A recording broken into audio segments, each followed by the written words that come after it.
Hello again, everybody. What I want to do today is I want to finish up the last few sections in Chapter 2, and then we're going to begin Chapter 3.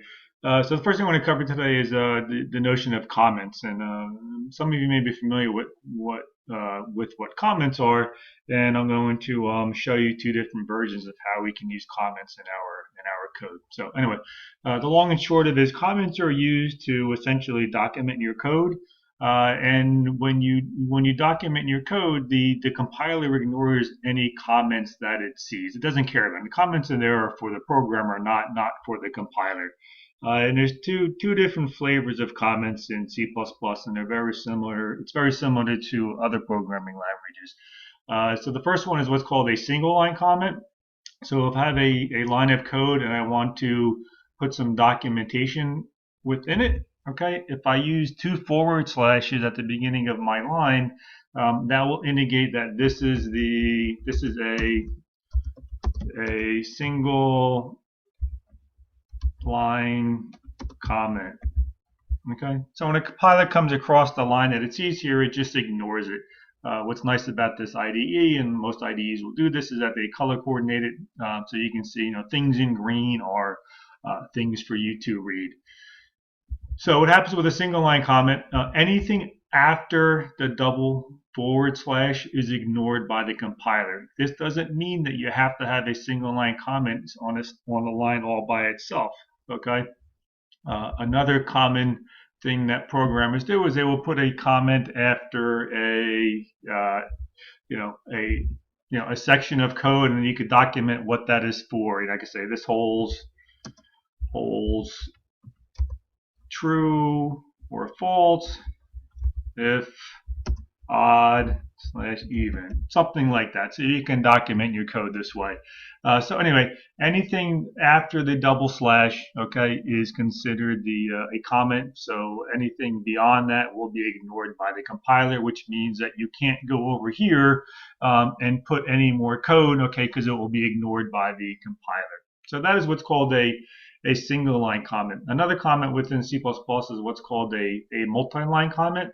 And a multi-line comment works like this. I'll just throw something up here at the top of my code.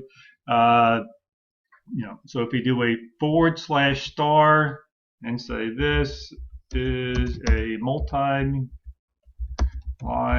comment, okay. Whatever I put in between the forward slash star and the corresponding star slash will be ignored by the compiler. All right, pretty simple stuff. What's good about this is that if you have, so first of all, not only can you use this to document your code as what its intended purpose is for, but you can also use it as a tool for yourself. And what I mean by that is, imagine that you had a bunch of code and you're trying to debug something. You can't figure out exactly what's going on. Couple different ways that you can solve those types of problems. You could either put some debugging statements within your code, or you could run your program through a debugger. But what's nice about using comments is that you can easily put debugging statements in your code and essentially just turn them on or off. All right, so let's imagine here my program is fairly complicated, obviously something more than 12 lines. And let's say I want to, have a statement like this, okay, within my code, which is going to display whether or not something is odd or even. And imagine that later on in my program, the variable that's called odd is being used for some, calculation as to, whether or not you rolled an odd number or an even number on a die or something like that. And you might be a little bit curious about the behavior, what's going on behind the scenes. So what you can do is you can, right now I have my, this line of code here that says cout odd is equal to odd. Right now that's live. Now imagine that I wanted to just temporarily turn that off. All right, I could just comment out that code, continue on with my program. If I then go ahead and feel that I'm having some unexpected behavior, you can just go back within your code and uncomment that, and you can begin to view the output again. So again, you can use it as a tool for debugging purposes. One more thing I want to share real quick, and this is a feature of the ID8, and that is you are able to use a shortcut command on I think it's on a keyboard, or actually on I think the view command, where you can select a couple lines of code, and what you can do is you can then click on is it the edit button? I'll find it. Just give me a second. Where did it go? Edit. There's a way we can, as an outline. Uh,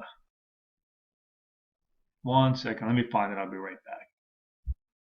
All right, I'm back. Sorry, I found it. They changed the location of it in this version of the ID8. But nonetheless, what you can do is if you go into the edit command and click on the no, I just lost it again.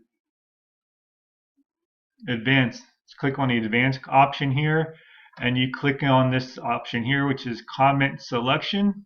All right, and now that'll comment out a block of code for you within a single click, and then you can go back over here again, advanced, uncomment selection. Okay, I prefer to use the keyboard shortcuts. All right, so you can do Control plus EU or Control plus EC to uncomment or comment out your code. So what I mean by that is I do Control EC, comment it out, Control EU, uncomment it. So anyway, very useful tool. So get comfortable with using comments later on as your programs become more advanced, especially when you do the midterm and final. I'm going to require that you put comments in there so that I can follow along with your logic. All right, the last thing we're going to cover in this chapter is the concept of what's referred to as a named constant. I mentioned in the past that when we have a variable created in memory, that variable is a location where we can read and write from to store values within our program. However, there are times when you may not want to have somebody, or you may not want to have your program given the ability to write back to a memory location, and you want to make that essentially read only. And we can do that by using what's called a named constant. So let's take a look at a little example here. Let's imagine that I have double sales 1 is equal to, I don't know, $10,000, double sales 2 is equal to $20,000. All right, double sales.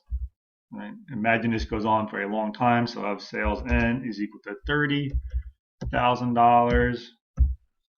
And those are values that are in your program. They're read from a database or whatever it is. So imagine there's hundreds or thousands of these sales that we need to calculate.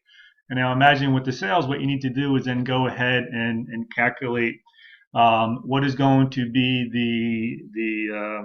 the total, because you have to add something like a sales tax or something to it. So what we would do is maybe we would say, okay, here sales 1 is equal to sales 1 times 0.07. Okay, so times 1.07. All right, so that would, that might spell sales wrong, excuse me. So sales 1 is going to be equal to itself times 1.07%, and then sales 2 will be equal to itself times 1.07, right? That would be the rate. And then again, you'd have many, many more. And then finally, you have sales n is equal to sales n times 1.07. And now what I want to do is, I don't know, I want to display, display the sales value. So sales 1, I put this in comment, sales 1 equals sales 1. Just bear with me, you'll get this in a minute. I'm going to copy and paste this down. Sales 1, sales 2, sales 2, sales n, sales n. All right, now I build and run this thing, and we'll see that it just is going to display the sales times 1.07%. All right, so that'll give us the total.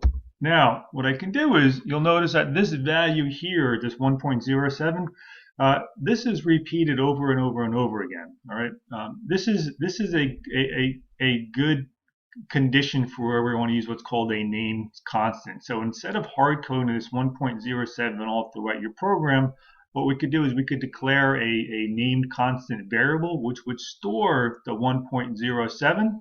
Okay, and then that would be used to calculate the sales tax all throughout your program. The way that we declare a named constant is as such. So we say const double, and I'll just call this, I don't know, I'll call it sales underscore tax underscore rate is equal to 0.07. All right, so that would be my sales tax rate. Now, what I'm going to do is down here, okay, I'm going to calculate my total sales by using 1 plus my sales tax rate, okay. And now what I'm going to do is I'm going to copy this down. All right, I'm going to use this over and over again. All right, my sales tax rate. And now this has a couple of advantages. Number one is, since I declared this to be a constant, okay, this variable over here, sales tax rate, since I declared this to be a constant, that means that once it's initialized with a value, which you must initialize it with a value when you declare it, okay, that's the rules with a constant, once you initialize that value, it cannot be changed within your program. The other benefit is, if I need to change the sales tax rate from, say, 7% to, let's say, 8%, I don't need to go throughout my entire program and type and change, 1.07 and 1.08, 1.07 and 1.08, 1.07 to 1.08. What you do is you just change it in one location, okay, and those changes will be propagated all throughout your program. Just so you know that whenever you declare a constant, the typical naming convention that you would use all uppercase letters. Again, it's just a naming convention. The compiler doesn't really care. That's just an indication to you that the variable sales tax rate is in fact a constant, as opposed to a regular variable, which would be, read write. Another advantage of using a constant, it will prevent you or somebody else that has access to your code at a later date from changing it. So I'm not going to be allowed to do something like this. I cannot do this. Okay, the compiler will not allow me to do that, because once I declare my constant and I initialize it with a value, it's constant, okay, hence the name constant, okay, which means that I cannot then go ahead and reassign a new value to that within my program. So it prevents you from making some pretty simple or some pretty easy mistakes which can propagate all throughout your program. In addition to that, it also prevents somebody else who may be using your code at a later date from inadvertently or accidentally changing the value of a constant. So let's take a look at the error that pops up here in my IDE. And here it just says, okay, our expression must be a modifiable L value. What does it mean? That just means that the thing on the left-hand side of my assignment operator, or the equal sign, must be a modifiable value, or it's like a variable, right? So in this case here, my constant sales tax rate is not modifiable, so that's why I'm getting the compiler error. So those are some of the advantages that we have with using constants. It's a really good habit to use them to your advantage and use them as much as possible. Later on in some of the more advanced labs that we're going to see, I'll show you where this really comes into play. So that pretty much wraps it up for the material in Chapter 2. Next thing we're going to be doing is starting some of the items in Chapter 3. All right, this section we're going to begin with some of the items in Chapter 3. And Chapter 3 is essentially going to cover how to capture keyboard input, some of the different types of mathematical expressions, and some of the libraries that we can use for working with mathematical expressions. And then we'll also learn a little bit about how can we format output onto our console. So let me begin this by let me create a little program here which is going to do something really simple. which will be just to calculate like the area of a rectangle or something like that. Actually, part of this is out of your book if you wanted to if you want to follow along. So let's imagine I want to calculate the area of the rectangle, right? So the idea is that you need to have two variables, right? One variable would hold the value for the length, and another variable would hold the value for the width. Let's imagine that they're just integers. So I'll say int length. I don't know. I'll just set this to 10. And then int width is equal to 20. And I'll have another variable here, which will be another integer, which will calculate what the area is. So the area is going to equal to the expression, which would just be the length times, right, the width. That will calculate the area. Now I could do something simple here, like display, you know, the area. So I'll just say, I don't know, the area of, well, I'll just say the area equals, that's good enough, we get the idea. The area equals, and here area and del. All right. We can build and run this program, and you'll see that it's going to do something very fantastic, and it's going to calculate the area of the rectangle, which is 200 units, whatever it is. All right. That's fine and dandy. What happens if we needed to perform these calculations for something other than the area, other than the values of 10 and 20?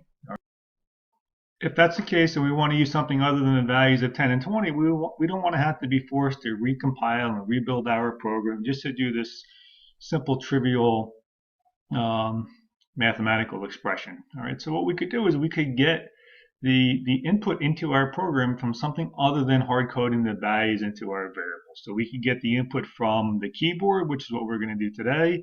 You could get the input into your program from a file, which is very similar to, like, if you open up Microsoft Word or Excel or even your IDE here and you do file open, you read a file. Okay, those values in a file are then going to be stored in some variables within your program. Another common way to get input into your program is via a database, right? So you connect to a database and you can read and write values to and from a database, or maybe even connecting your application to perhaps a web server where you're getting the input from somebody's browser sitting out there, wherever. Okay, so there's many different ways that you can get input into your program, and hard coding the values is typically not the way that we use our variables or populate our variables. But in an intro to computer science type of course, this is that's kind of like the starting point. So what I want to do here is let me populate the length and width variables from my keyboard. And the way that I'm going to do that is that there is another object within the IOStream library, which is called cin. Okay, just as cout will display console output, cin will allow you to capture keyboard input. So basically, it means it's the console input. And what I'm going to do here is let me just create a little prompt. Okay, so we can prompt a user. So we're going to say cout, please enter the length. All right, something like this. So you'll see that display, and now what we're going to do, okay, let me uninitialize these values here. I'm going to move this down one line. All right, let me declare my variables up here, length and width, and then I'm going to populate them down below. Now what I can do is I'm going to use the cin object, okay, to read in from the keyboard. I'm going to store whatever somebody types in into my variable that's called length. Let me do the same thing for the width, and I'm going to back up and explain to you a little bit more how this works. So please enter the length, please enter the width. All right. And then we're going to do cin width.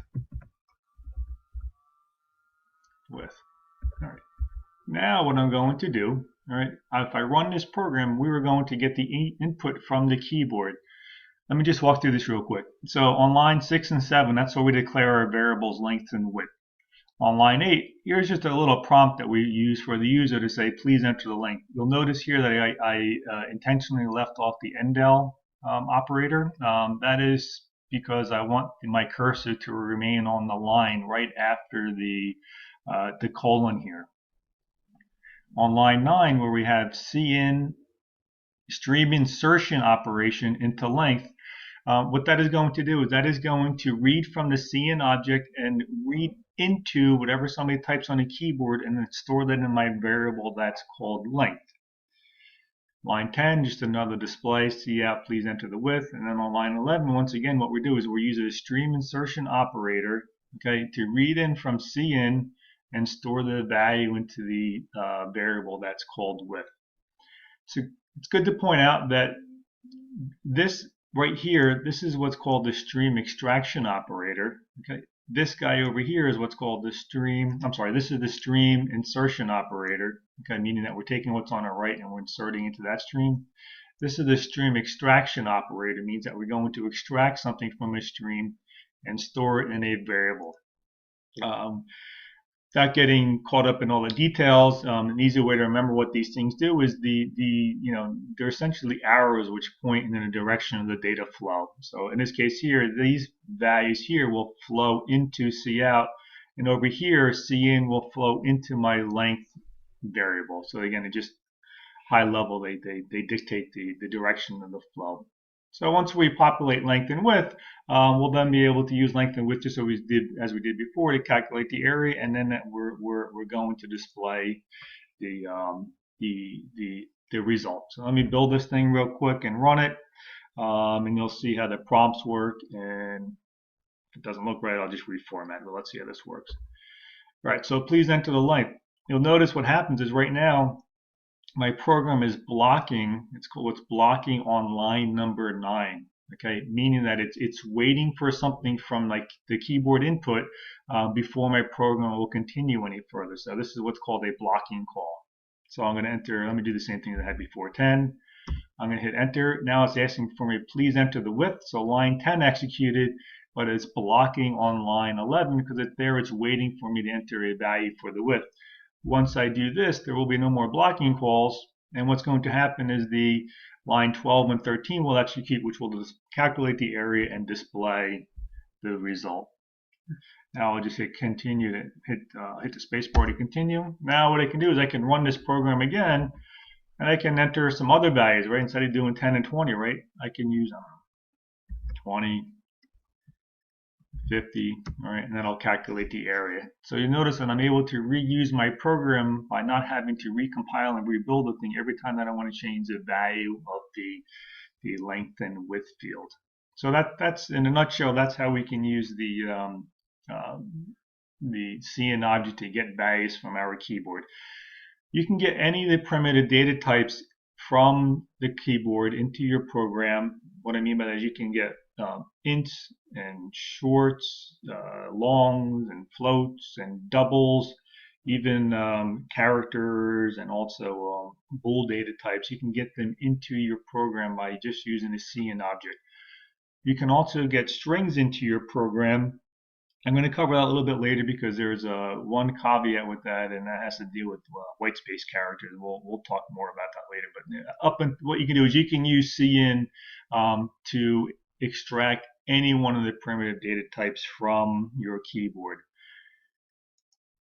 All right, another thing that we can do with the cin is we don't need to prompt the user for each individual item one by one. What I mean by that is we could have the user enter the length and the width together, and the stream extraction operator will be able to parse the keyboard input and store them into the designated variables.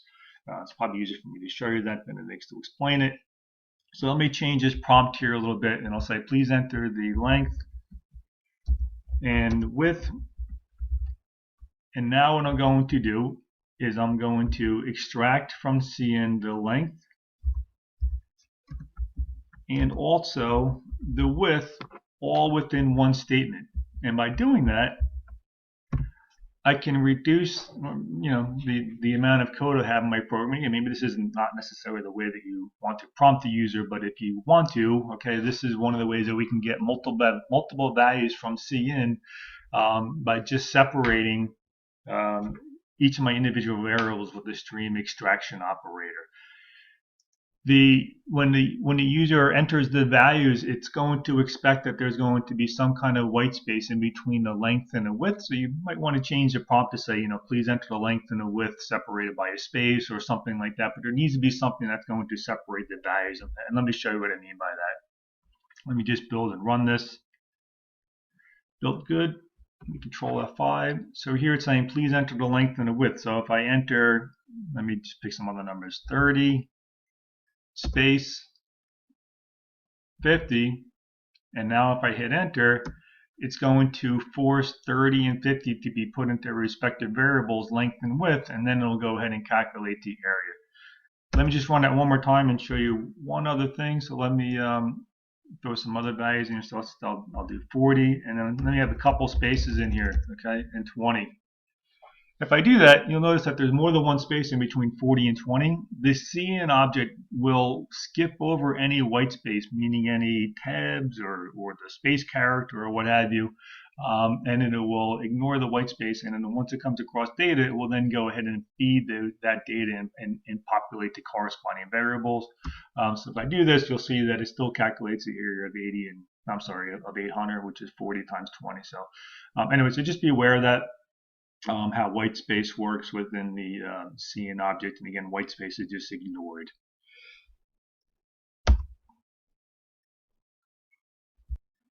All right, the next thing I want to cover now, everybody, is the concept of mathematical expressions. We've seen some simple expressions in our programs that we did in our labs. I want to flip back to the book real quick to go over a couple things that we need to review before we go ahead and build some more expressions. So let me just flip over here to the book. The idea is that an expression is essentially anything that calculates some type of evaluation. Okay, in this case here we're talking about mathematical expressions. All right, so anything that can be calculated is to the right side of the equal sign or the assignment operator. All right, and then the result of that will then be assigned to the variable, the value, or the variable on the left. So if we look at a simple example here, and I believe this is in sync with your book. It looks like it is. So here what's going to happen is the hard-coded value 21 plus 3 will be added together, and the result of that mathematical expression will be assigned to the variable sum. Simple as that, okay? But let's take a look at another expression. Actually, let's take a look at some of the rules, and I believe this is on page, is this right? Yeah, okay, this is on page 90 in your book, and I think it's in sync. Let me just check here real quick. Yeah, looks like it is. So here's the idea, is that when you have a mathematical expression and it has more than one type of operator in there, we need to be concerned about what's going to be the final outcome, and it all has to do with what's called operator precedence. And operator precedence is something that you're probably all familiar with from, like, your math class. And the general idea is that multiplication and division comes before addition and subtraction. But with the computer, actually with C++, there's just a little bit more to it than just that. So let's take a look at this little example right here where it says outcome is equal to 12 plus 6 divided by 3. In this case here, there's two operations. One is division and one is addition. Based upon the operator precedence, division will become before addition. So what's going to happen here is 6 will be divided by 3. The result of that operation will then be added to the 12. So 6 divided by 3 is obviously 2. And then that will be added to 12. And maybe that's exactly what you're expecting. However, there are times where we need to play around with this and throw parentheses in the right place so that we get the result that we're expecting. So what's happening here is 6 is first divided by 3, all right, which yields a result of 2, okay, and then 12 is added to 2, all right, which gives us the 14. So here's kind of like how the operation flows. So this is evaluated first, 6 divided by 3, that gives us the 2, okay. 12 was then added to the 2, which gives us the final result of 14. And it all has to do with what's called operator precedence. And operator precedence is pretty easy to remember in C++, and there's just a few levels here, and there's actually 3 levels. The very highest level of operator precedence has to do with the negation, okay, the negative sign. So if you have a negation or the negative sign within an expression, that will always be evaluated first. So -5 or something like that, that will always be evaluated first. The next level, the second level, is where multiplication, the asterisk, division, the forward slash, and modulus, the percent sign, okay, have the next level of precedence. And the third and final level has to do with addition, which is just a plus sign, and subtraction, which has to do with which uses the minus sign. Okay, so that's the order of operation precedence. Let's take a look at a little example here, and then we'll try something on our own. So let's take a look at this expression, 5 plus 2 times 4. All right, the way this is going to work is the same way that you learned in math class, okay, and that's going to be 2 times 4 will be multiplied first, and then the result of that will be added to 5, which yields a result of 13. Let's take a look at the next one here. 10 divided by 2 minus 3, right? 10 divided by 2 is equal to 5, right? 5 minus 3 is then equal to 2, all right? Let's take a look at the third one. Here, what's going to happen is 12 will be multiplied by 2, okay, which will yield a value of 24.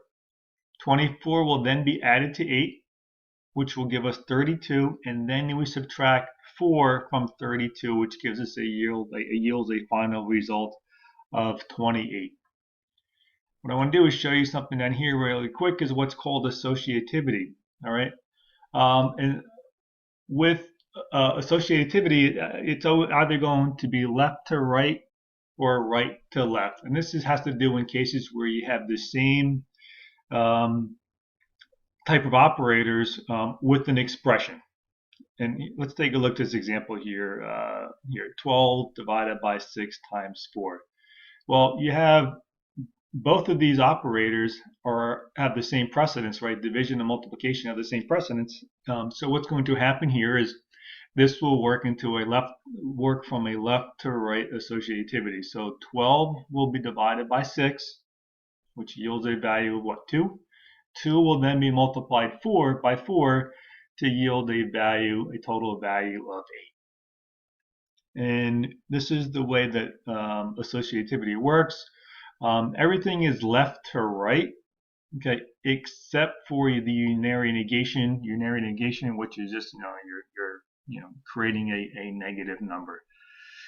One last thing, let's see how we can override associativity, and that is by using parentheses, right? Just like you did in math class.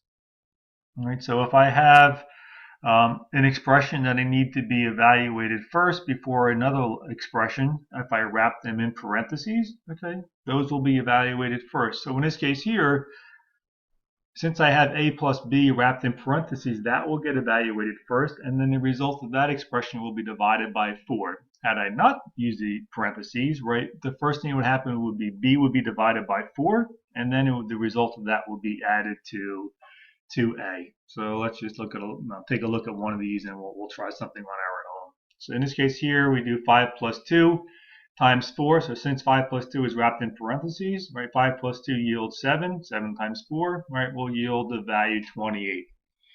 So let's go back into my IDE and let's try a quick example or two just to further illustrate this. I'll hard code these values. So let's just do int I don't know, result, and that's going to equal to 5 plus 30 divided by 2 times 3. And let's just display this. So cout result equals del. All right, so let's see what's going to happen here. All right. In this case here, what's going to happen is I have this is a mixed expression. So I have two different operators I'm sorry, three different operators, right? Addition, division, and multiplication, and they were both at different levels, have a different level of precedence. All right. So the first thing that's going to get evaluated is division or multiplication. Which one's going to happen first? Well, since the associativity is from left to right, what will happen is 30 will be divided by 2, which will yield the value 15, right? Then we will multiply 15 times the 3, which will be the 45, and then we will add 5 to it, which should yield the final product, or the final result should be a value of 50. All right, which works. What if that wasn't what I was trying to do? What if I wanted this to be, equal to 50 plus 30 divided by the multiplication of 2 times 3? What I'm trying to say is, what if I wanted this to be the result, right? If I wanted to multiply 2 times 3 first, and again, imagine these are in some variable somewhere. If I wanted to multiply 2 times 3 before the division gets done, well, this is going to yield a different result, because now what's going to happen is 2 times 3 will be evaluated to 6. Okay, then my division will be done, which will be 30 divided by the 6, and then we will add 5 to the result. And if I do that, you'll see that we're going to get a different answer in this case here, and now the answer is going to be equal to 10. Oh, I'm sorry. I was saying 30. Yeah, 30 divided by 6. Okay, is equal to 5. 5 plus 5 is equal to 10. I might have said it wrong, but nonetheless. So that's how you can use different types of operators within a single statement, and how you can use parentheses to override the default operator precedence. All right, next thing I want to do is introduce you guys to a library function within the standard library, which will allow us to raise a number to a particular power. So let me kind of go back to something we had before. Now, what I want to do is I want to prompt the user to enter the area. I'm sorry, I want to prompt the user to enter the radius of a circle. And then what we will do is use that radius to calculate the area of the circle. So here I'm just going to do cout. Oh, please enter the radius. Okay. Now here what I'm going to do is create a variable to hold the radius. So cin. And, oops.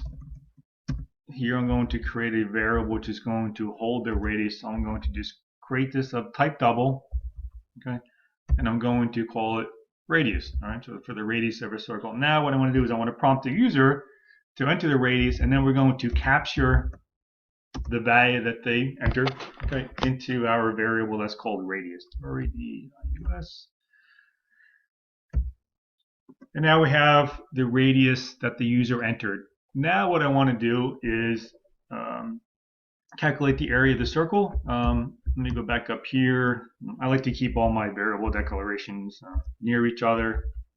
It's just a habit, and it's kind of what a lot of developers do, and that's kind of a flow that you'll see throughout the book. Anyway, so if I want to calculate the area of the circle is nothing more than pi, the value pi times the radius squared. So I could say area is going to be assigned the evaluation of the expression pi, which I'm just going to hard code as a literal. Actually, you know what? Since I taught you guys about constants, this is a good place to use a constant, right? Pi is a constant. Once you put it in your program, right, it's never going to change. So let me create pi as a constant. So I'm going to say const double pi is equal to 3.14. That's good enough. I know it goes out further than that, but that's good enough for what we're doing. All right, now once I have the variable pi within my program, that means that I can use that value, pi. I can read from that memory location. However, I can no longer change the value at that memory location. Here's a good example, right? So the value of pi is a constant. You don't want to have your program, accidentally change the value of pi, because then you're going to get some, rogue errors later on. So in this case here, the area of my circle is just going to equal to pi times my radius squared. Well, what I'm going to do first is show you guys how we can do this by just without using the math library function, which I'm going to show you in a second. So if I want to do radius squared, right, I could just do radius times radius, right? That's the same thing as radius squared, right? Radius times radius is the same thing as radius squared. And now what I'll do is I'll say cout,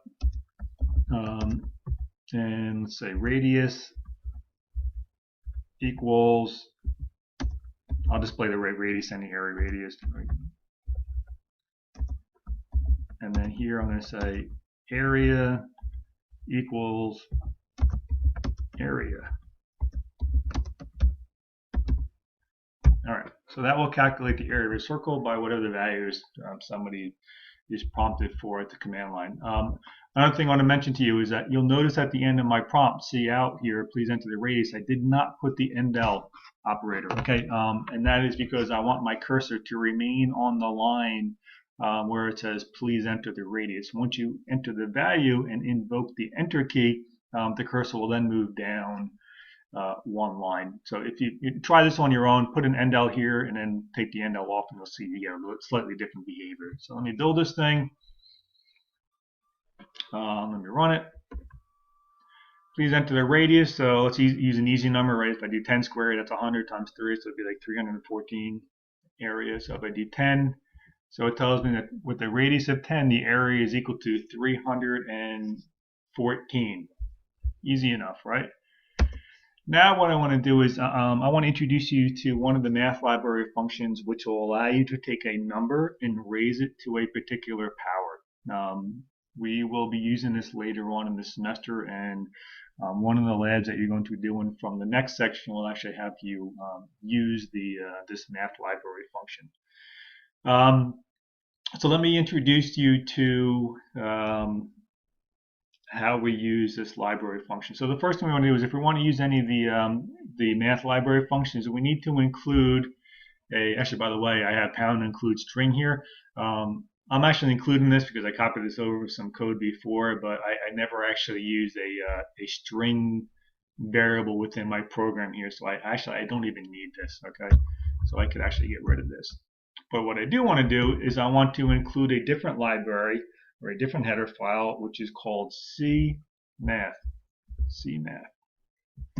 That gives us access to a whole host of functions that we can use for doing things like, raising a value to a particular power, sine, cosine, all that good stuff. And there's all different types of functions that are part of that library. All right. Let me create another variable here. I'm just going to call this radius 2, okay? Or I'll call it radius squared. That's a better name, right? Radius squared. And it's of type double, double. And let me show you how we can invoke, okay, the what's called the power function in the C library, C++ library. So what I'm going to do is I'm going to assign the radius squared variable, okay, the invocation of the library function pow, which stands for power. And what I'm going to take a value, okay, in this case here I'm going to take radius, and I'm going to raise it to the power of 2. And why am I getting an error here? I typed radius wrong, sorry. IU, not UI, radius squared. So on line 13 here, what happens is once somebody enters the radius into our program, Execution jumps down here to line 13. We invoke a library function that's called pow, okay, which stands for power. We pass it two arguments. The first argument is called the radius. The second argument, which is separated by a comma, okay, is the power that we're going to raise radius to. So in this case here, we're going to take radius and raise it to the power of 2, and it's going to return that result, and we're going to assign it to the variable that's called radius squared. We could take any number to any power. In this case here, we just take radius to the squared power. Once I have radius squared, I can then go down here and change the calculation of my area, which is just going to be, instead of radius squared, it's going to be radius squared. Okay. And now I'll be able to calculate the area based upon the invocation of a internal library function. So here's a quick intro to how functions work in C++ and really any language, to be honest with you. POW or POW, that's the function name. It then has a open parenthesis following the function name. That's an indication to the compiler that that is a function as opposed to like a variable or something. The next thing is one of the arguments. So this is something that we pass to the function. In this case here, we're passing a double variable, which is called radius. Then we're going to pass another argument, which is separated by a comma. And the other argument in this case here is a hard-coded value, and it's 2, right? Meaning that we're going to take radius to the power of 2.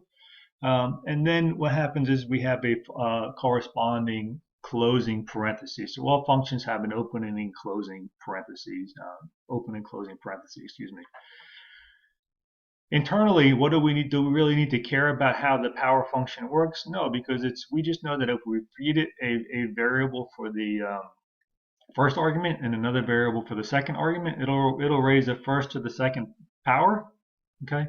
And it'll return that value, and we're going to then be able to capture that and store it in our variable that's called radius squared. So you can think of these, they typically refer to these things as like a black box. The idea is that whatever you feed it, it does something. You don't really need to care what it does, but it does it for you, and then we can capture the return result. Once I build this, make sure I don't have any compiler errors here, we should get back to the same result. So let me enter the radius. So if I do 2 again, it gives us back to the same area. Again, we're doing it this time without multiplying radius times radius, but we're taking radius to the squared power. Let me run it again just for a different value so that you can see. I don't know. Let me do like 20 times 20, so that's like 400 times 2, so it'll be a little over 1200 right in total. So the area of the circle is going to be 1256. So that's a quick introduction into how do we use functions within C++. Let me show you a common mistake that students make when we try to make a function call. The first one is that we know what the power function is now, and you're going to want to use this later on in some of your assignments or in some of your programs. So you know how to use it, you know how to call it. However, it's common for students to do something like this. And again, you notice I'm commenting this thing out. You want to use the power function, but then you go ahead and try to build your program. Why is it not complaining? Let me rebuild the whole thing 1 second. Let me rebuild my solution. Why is it finding CMath? It must be the IO streamline header file must be including the CMath library file. So anyway, so this is not a good example of how we can show you make an error. What I was trying to do is trying to show you that if you have a function that's called power, if you don't include the right header files, you'll typically get an error. In this case here, I believe what's happening is that within the IO stream file, header file, it is also including the CMath library file, so it's actually giving us that for free behind the scenes, but we're just not even aware of it. It's always good to include the header files that you need. Because you never know, if you want to remove one, then it's hard to know which is the one that has the dependency. Let me comment out IO stream here, and let's see what happens if I go ahead and try to compile this. Here I'm going to get a bunch of errors. I think that we did this sometime back in the earlier example. So here I'm getting an error that says cout is undefined, right? Cin is also undefined, endel is undefined, and that's all occurring because of the fact that I have I'm trying to use those things, but I never told the compiler where to find them. So that's the error that I'm trying to illustrate to you guys right now. So let me change that. All right. Here's another common error that students make. C++ is case sensitive, so if I use uppercase POW and I try to compile my program here, I'm going to get an error message that says POW is undefined. Why? Because it's an uppercase P that I use, right? When it's looking for a lowercase p. Another common mistake is that students will forget to leave off a comma. All right, so if you have a function that takes multiple arguments, right, and most of your functions will take multiple arguments, you need to separate them with a comma. If you don't, you'll get some kind of strange error message. In this case here, no instance of overload function power matches the argument list. It's kind of a cryptic message, but essentially what that's saying is that you forgot to delimit your arguments with a comma. Another thing students will typically forget is if you leave off a closing parenthesis and you try to compile this thing, you'll get in this case here, it's a rather clear error, right? It says expected a closing parenthesis, right? So if you put that back, that will fix that'll fix that error. What else did I want to mention here? That's pretty much it. So that's a quick introduction into functions. We're going to be learning a lot more about how to call other functions within C, C++ library, and more importantly, how to create our own custom functions within C and C++. All right, that's pretty much it for this chapter for today.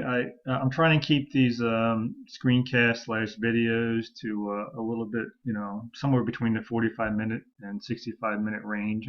Here we're just under an hour, so I don't want to make this too long. Some of the material is getting a little more challenging now. I would highly recommend that you guys do some of the examples in the book. There's some really good examples in there. I would play around with the different behavior with operator precedence. Okay, try some examples where you use and don't use parentheses to create an expression. And also, I would play around with this power function here just to get comfortable with it and how it works. Again, just take, here in this example, I say pow radius comma 2. Well, take radius, make it comma 3 and see what the result is that you get back, right? Which would take a number and bring it to the power of 3, or then make it 4, whatever. And you'll see how the results work. So again, definitely play around with some of this math stuff. This is kind of like a lot of the core functionality that we'll be using all throughout this course. And to be honest with you, it's kind of like the foundation for a lot of programming is how do we create mathematical expressions and statements. So that's it for this week. Again, if you have any questions, please let me know. Thank you. Bye-bye.